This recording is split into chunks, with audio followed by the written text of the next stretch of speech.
Hello everyone. I'm gonna try to do this. I'm really not feeling good. Um, I'm just not getting better, and I had a rough night with a lot of coughing, and I'm wiped out, but I want to get a video done so you have something. And I'm just gonna do something that I don't have to talk a whole lot once I get going. And I thought what we would do is drawing something with a furry texture. So this could be an animal, a bird, or a plant. There are plants with fur, right? This is a lamb's ear stockis, and Linda sent this to me. I actually grew them in my garden for a long time, and the one I had out front just a couple years ago just didn't come back, and I need to replant it, but I'm really grateful that she sent me some. It's one of my favorite plants. It's a total stress reliever, this plant, to sit and sort of hold it in your hand and caress it. It's just beautiful. But let me just get to a fresh page. I have one. So, sorry. So, taking a seeing drawing approach to this is the best way I know how to do it. So just sort of taking it as it comes and seeing what happens. So if this is just a number 2 pencil, and if I start up at the top, and what I want to remember is that the lighter bits are going to be as light as the paper, okay? They aren't really white, but we're going to leave them white because it's really the best way to go about it. So how I see it is starting at a point.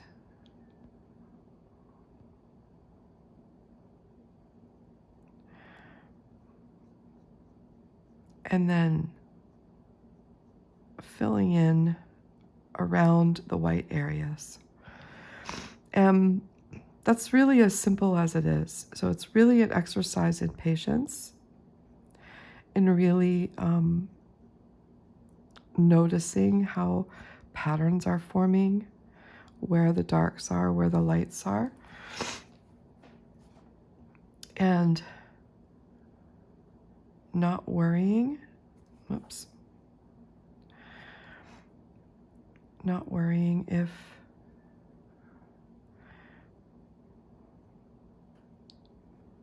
you're not getting it exactly.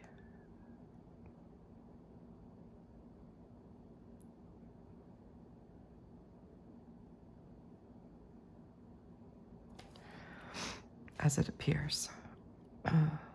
And these are just tiny movements, right?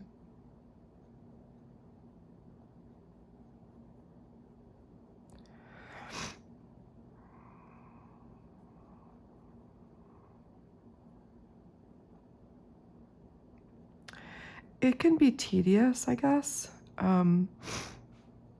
because it is all so similar. It's really easy to get lost, so you have to know that if you get lost, you just keep going.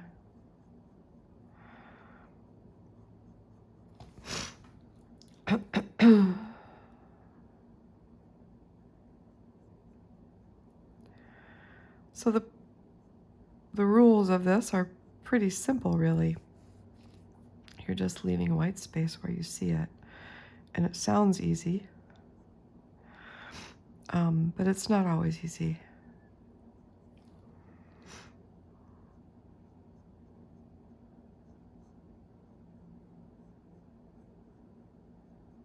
I tend to focus on the darker areas and let the light ones remain.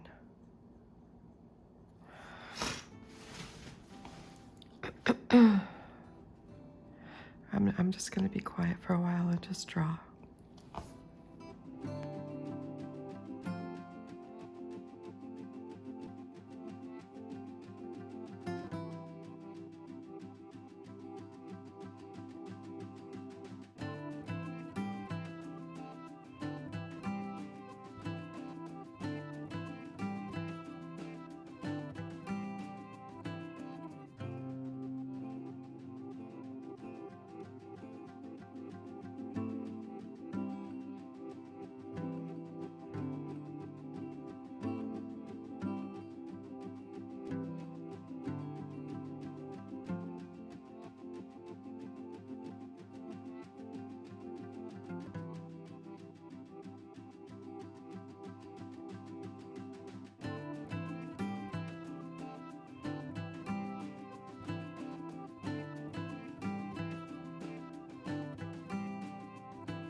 I was almost falling asleep.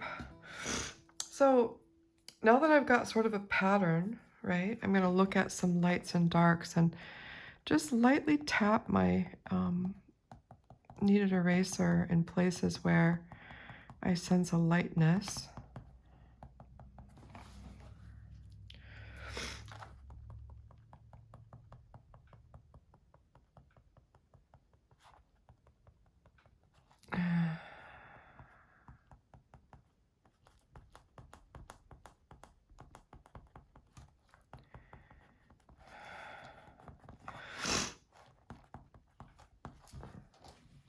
Okay, and then if I have edges to clean up, I can do that. And then what I want to do is use a blending stick. I don't know what I did with the blending stick. Oh, here it is. Or a brush.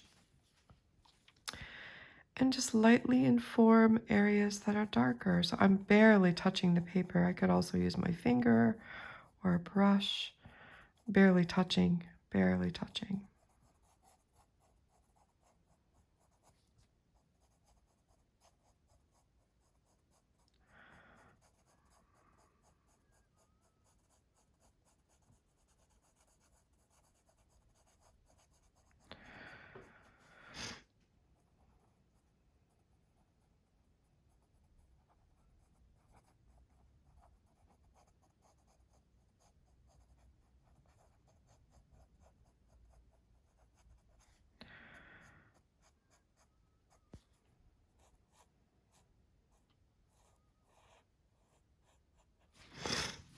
Okay. I can't really get that line back. I didn't want it to be that fuzzy, but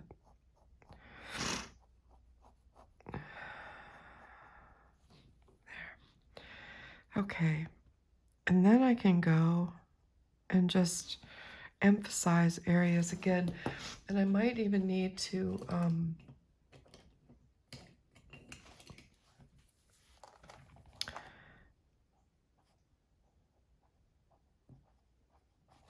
pull areas that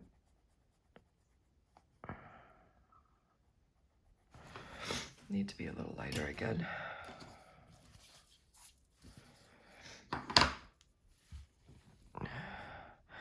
So this part in here, it gets kind of woolly and weird. Up here, it's got like nice lines and patterns and stuff, but that I can emphasize. When it gets down here, it gets really woolly, kind of gnarly. But I still want to emphasize some of the individual little white hairs because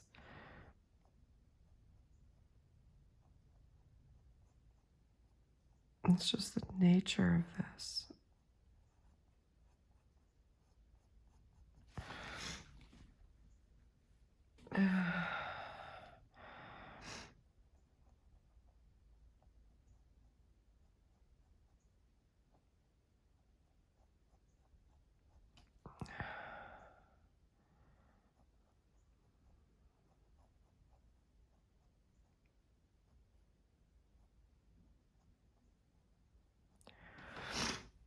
I think that's pretty good.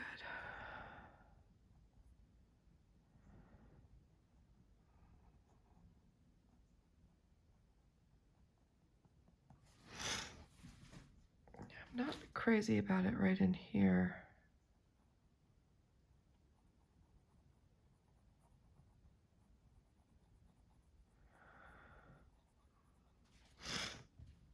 That's good enough, I think.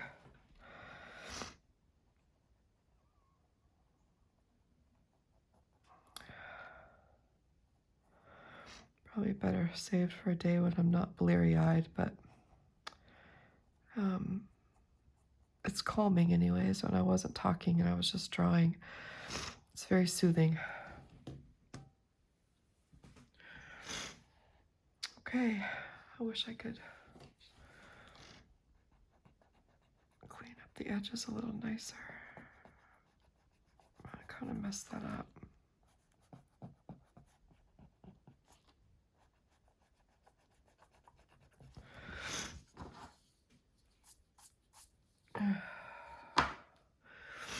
now it's time for a nap.